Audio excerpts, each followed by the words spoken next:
Hello everyone. Here is a new video looking at the top 10 misconceptions about 5G. We decided to make this video to educate everyone as there is a lot of misunderstanding about what 5G is. Misconception number 1. 5G will be revolution, not evolution. So there are too many articles on the net that only talks about 5G in the ideal world, where from day one you will get super high speeds instantaneously and everything in the world will be connected to 5G. Take for example this article. The two interesting things I highlight here are 20 gigabits per second and home. So there are so many things wrong in this one sentence.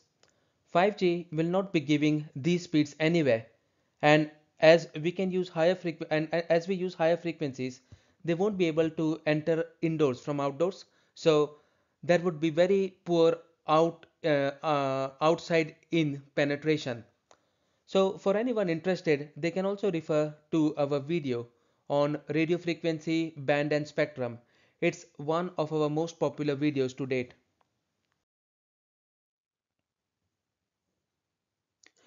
So the initial 5G will be very similar to 4G, just a bit faster in most places. In other places, there will be islands of very fast coverage. But the initial 5G will just be an evolution. The revolution part will come after a few years. So we will look at some of these points while discussing other misconceptions. Misconception number 2. 5G requires millimeter wave frequencies or mmWave. So there are just too many articles talking about how 5G needs millimeter waves to work. This is not true. So for 5G to work effectively, you need to have 5G coverage everywhere. And you can do this only at really low frequencies. So 5G would need sub 1 gigahertz frequency for a coverage layer. Then you need a capacity layer. This would generally be between 1 and 6 gigahertz. The important thing here is that for capacity you need slightly larger bandwidths. And finally you need a high throughput layer which would be above 6 gigahertz and up to 100 gigahertz. This is what people have been talking about, right? Up to 100 gigahertz. So having said that, 3GPP is considering frequencies only up till 52.6 gigahertz right now, and of course this is going to change in future. So this is a reasonably recent slide from Qualcomm. As you can see, the most popular sub 1 gigahertz coverage layer band is 700 megahertz. 3.4 to 3.8 is the most popular capacity layer band, and 26 gigahertz is the most popular high throughput layer band.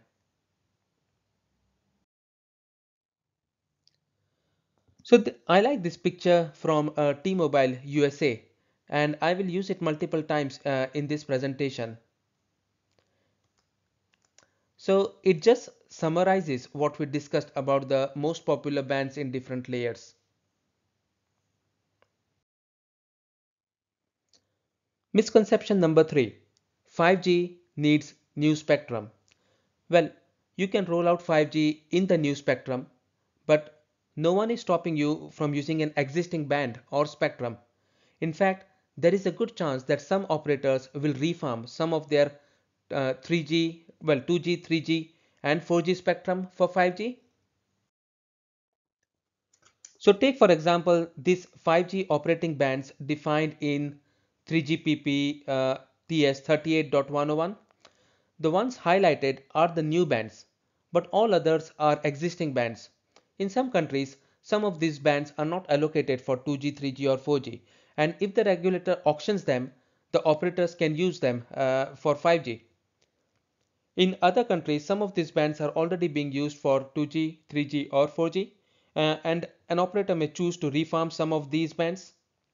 So looking at the picture, N1 is band 1, the most popular 3G band, also known as 2100 MHz band. N3 is band 3, the most popular 4G band, also known as the 1800 MHz band. In fact, this band is also a very popular 2G band known as the DCS 1800, and in many cases has been refarmed from 2G. N7 is band 7, a popular 4G band also known as 2600 MHz band. N8 is band 8, a very popular 2G band known as GSM 900. In many cases it has been refarmed for UMTS, and it is also known as the UMTS 900 band. So I'm not going to go through all these frequencies, so don't worry. So here just note that because uh, just because 5G here does not mean people will stop using 2G, 3G or 4G networks. So even with 5G being here, these networks will exist in parallel as well, right? Probably in many countries for a long time. So an example of refarming the spectrum is T-Mobile in USA, who is actually launching 5G in 600 MHz band. Now currently the 600 MHz band is being used for their 4G LTE.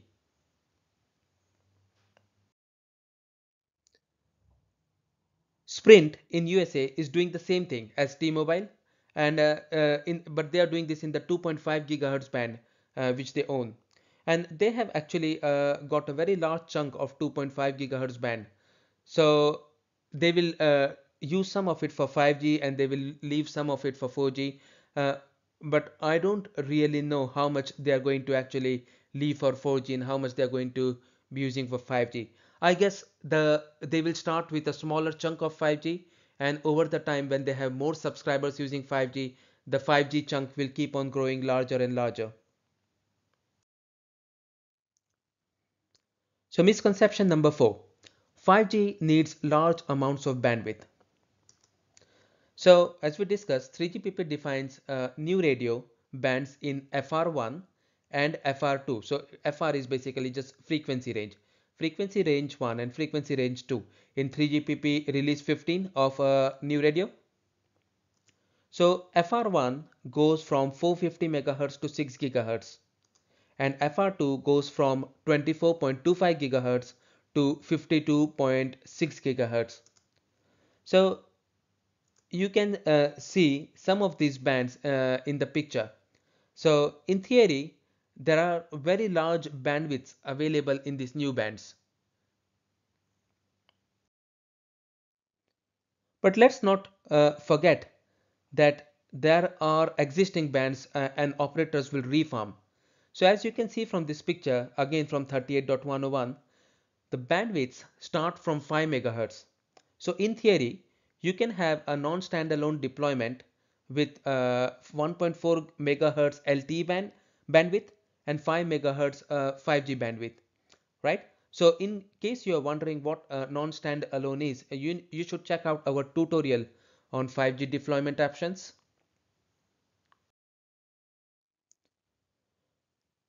In the higher frequency or the FR2 bands, the minimum bandwidth is 50 megahertz.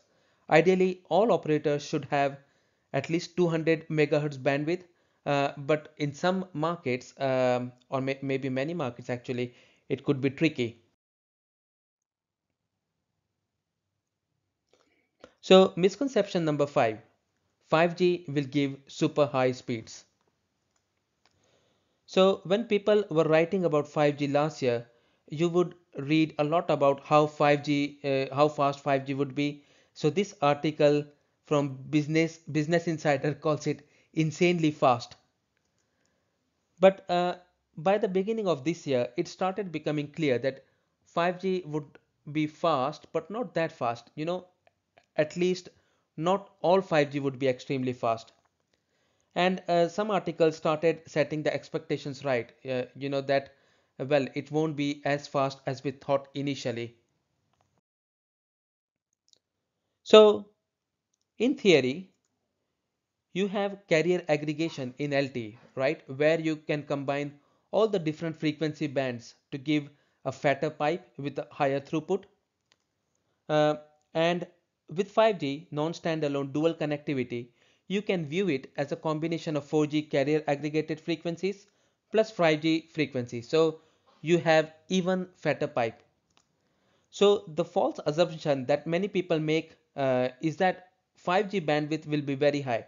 So as we discussed earlier, this is not necessarily true.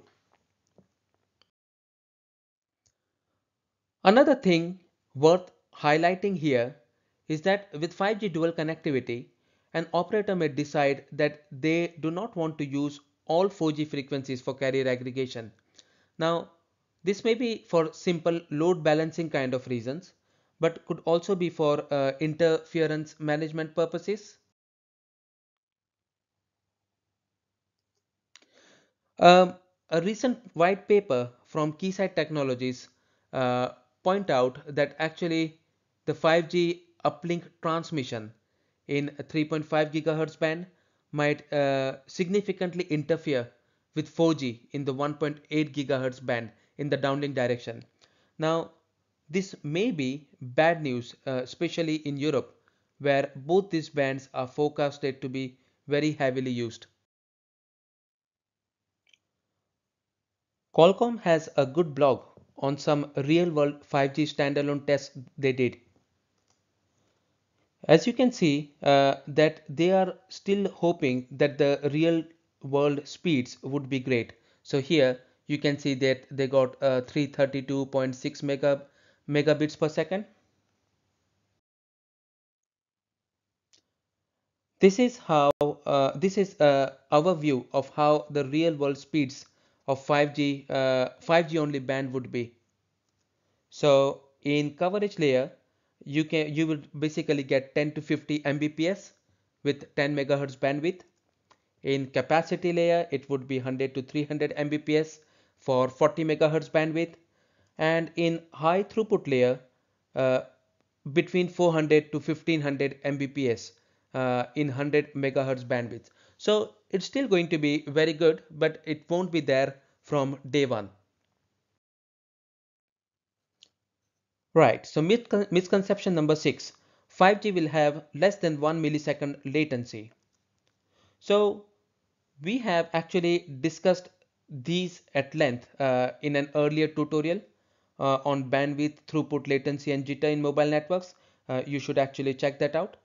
So latency is generally defined as the time it takes for a source to send a packet of data to receiver. In simple terms, it's half of ping time, and this is also referred to as one-way latency. Sometimes the term round-trip latency or round-trip time (RTT) is also used to define latency. This is the same as ping time. In 3GPP and ITU, control plane latency and user plane latency is discussed for any particular technology.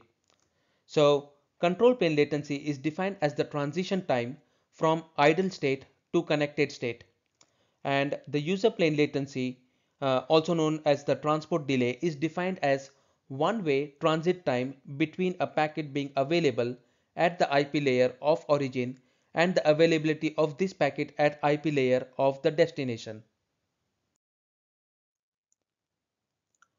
End-to-end latency is the time that takes to transfer a given piece of information from source to a destination, measured at the communication interface, from the moment it is transmitted by the source to the moment it is successfully received at the destination.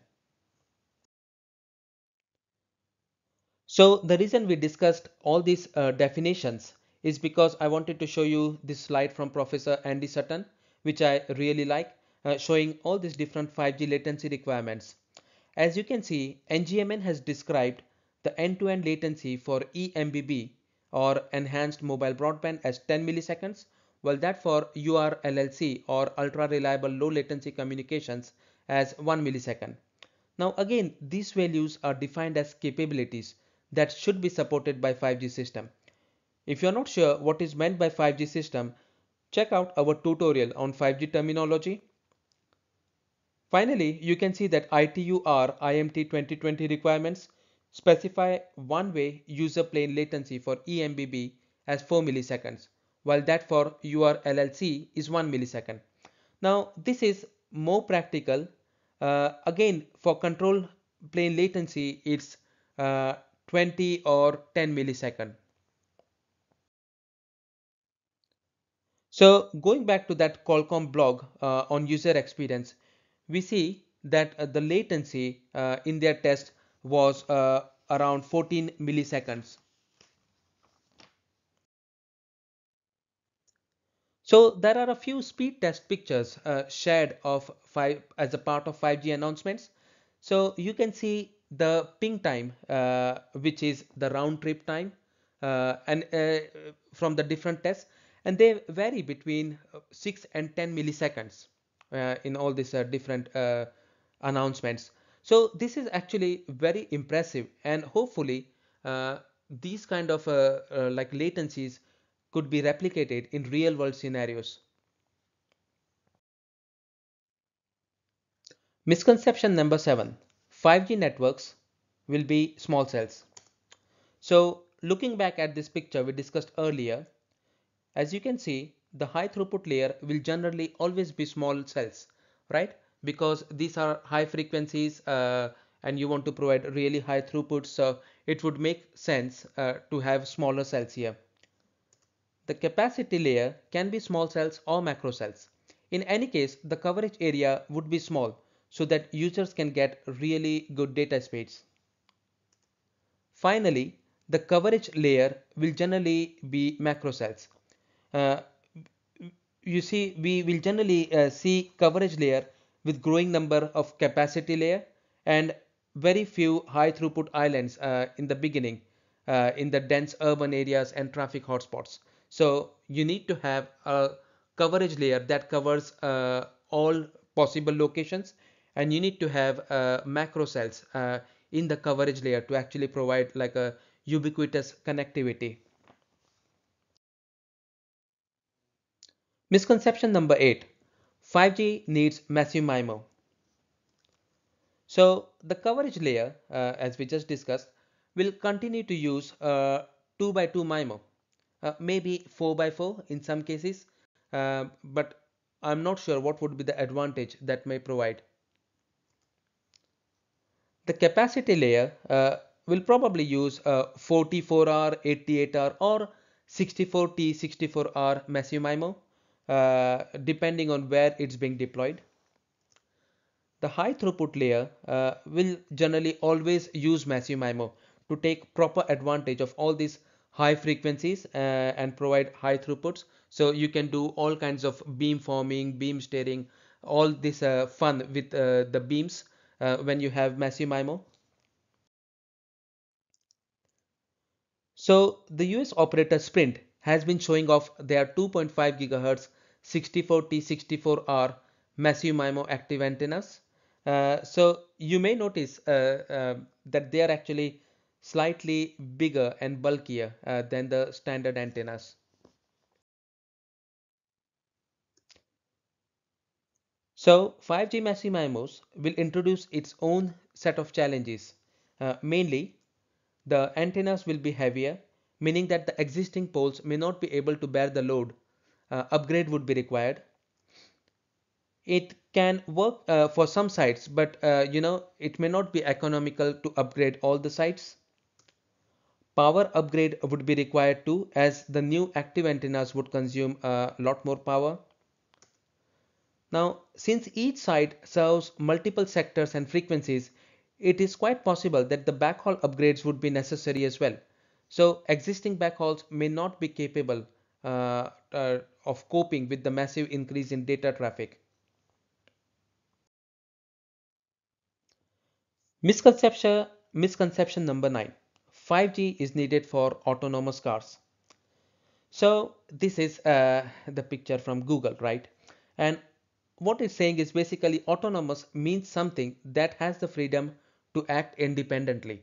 So when we say autonomous, right, and people sometimes get confused because we use connected and autonomous vehicles like CAVs, right? Connected is something very different. Basically, you're just providing connectivity. But here we're just discussing autonomous cars, or in simple terms, the self-driving cars, right? So I like this Twitter exchange the other day. Benedict Evans, a very well known industry analyst, tweeted that I have met a bunch of people working on 5G who think it's essential for autonomous cars. I have never met anyone working on autonomous cars who thinks that. Uh, so Dan Warren, who was a senior director of technology at GSMA before, where he led projects like VoLTE and voice over Wi-Fi or Wi-Fi calling, and now is the head of 5G research at Samsung R&D. He replied back, I have been working on 5G for years and have actively pointed out that it is not for autonomous cars. And autonomous cars can have no dependency on any connection. Otherwise, it's not autonomous. It would be dependent.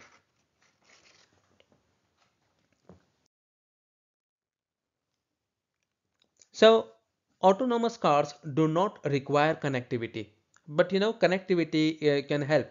There are certain use cases where actually you can use connectivity to provide more enhanced information. But autonomous cars, they should work autonomously by just using the sensors to sense the environment around them. Um, so this is a very important point to remember. And there are some links on this particular slide, which talks about how Tesla's enhanced autopilot provides full connected, allows autonomously driving the cars, and it doesn't really require any form of connectivity. The connectivity is required just to download the updates. But of course, you wouldn't download the updates while the car is in motion. This is when the car is actually parked and switched off. Then it's connected, and then you can download the updates. And finally, misconception number 10, my favorite: 5G is dangerous for health. Now, this topic seems to be really hot, as you can actually see from this picture that has been circulating on the web.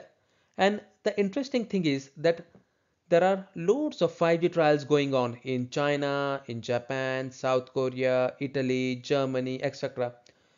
You don't see these kind of issues anywhere except either in the US or in the UK. And this was the case even when the 3G was being rolled out.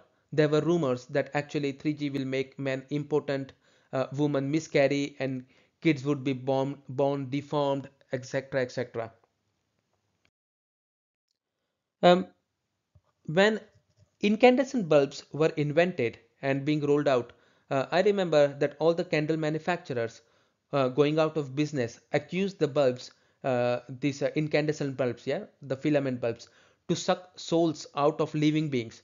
And also, electricity was being born out of Satan, etc. So, going back to 3G, there was a big research conducted, and uh, at the Stewart report. And at the end, there was again no evidence of any health risk. There was just a footnote. But remember, this is the report back from 2004, right? And we have been using 3G for like a long time. So I'm just thinking. So the first 3G networks, right, were starting to roll out, say around 2002, 2003. So we have been using it for like over 14, 15 years. And we know that really there aren't any issues that's been coming out because of 3G. So we have seen three different types of 5G in this presentation, right? So the coverage and the capacity layer uses frequencies very similar to the 2G, 3G, and 4G frequencies which are being used today. So isn't any change here. So these frequencies are all the same. Then there are a lot of interesting articles on the web written by like experts, and they are basically dispelling the health concerns of 5G and mobile in general. So I've provided a lot of links here. So remember, this is, I'm just talking about the coverage and the capacity layer, right? So 5G won't be killing off anyone, and it's no, not really a CIA plot, just in case you were wondering. So in case of high throughput layer, uh, ICNIRP, or International Commission on Non-Ionizing Radiation Protection, which is actually an independent organization providing scientific advice and guidance on the health and environmental effects of non-ionizing radiation to protect people and environment from detrimental effects. They have actually looked at the exposure of millimeter wave on humans. And after looking at all these effects and everything, while they haven't found any dangerous side effects or health concerns or anything, what they have done is they have set safety margins. Now these safety margins are actually far higher than those used for frequencies below 6 gigahertz. So this means that millimeter waves are going to be far safer than the other sub 6 gigahertz frequencies. So the ICNIRP also provided a health risk assessment literature, and which is actually an interesting list of research references. And here is actually the conclusion regarding cancer at the bottom. Now I won't read it, but it just says that there is no evidence that all these millimeter wave frequencies is going to actually cause any issues. So in summary, there is no research or proof that can conclusively blame any brain issues or cancer on current mobile technology.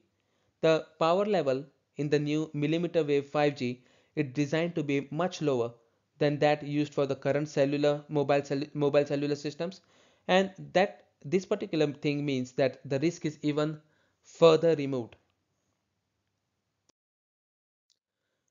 So finally, while I was just finishing this presentation, I thought like why not add a bonus misconception, and that is 5G and remote surgery, right? I think it's a very silly idea, and this won't be happening for a very long time. So this is a tweet from an industry analyst, Dean Bubley, who is very well known for his blunt opinions. And he's actually quoting the CTO from the UK operator O2, that he does not, that the CTO of O2 does not buy remote surgery hype. So, and another tweet from Peter Jurek, the head of GSMA intelligence, and he says he wants fiber as he cannot trust 5G. Another analyst, Ed Gubbins, is asking like, who wants to volunteer for 5G remote surgery. And finally, the same thread which we looked at for the autonomous cars from Dan Warren, and he mentions is clearly that to meet the latency, etc., for the 5G remote surgery, the doctor can only be a maximum of 2 kilometers away. So it won't make sense anyway. So we hope that you actually liked this video about 5G misconceptions. So as always, please leave your feedback and also subscribe to our channel. Thank you.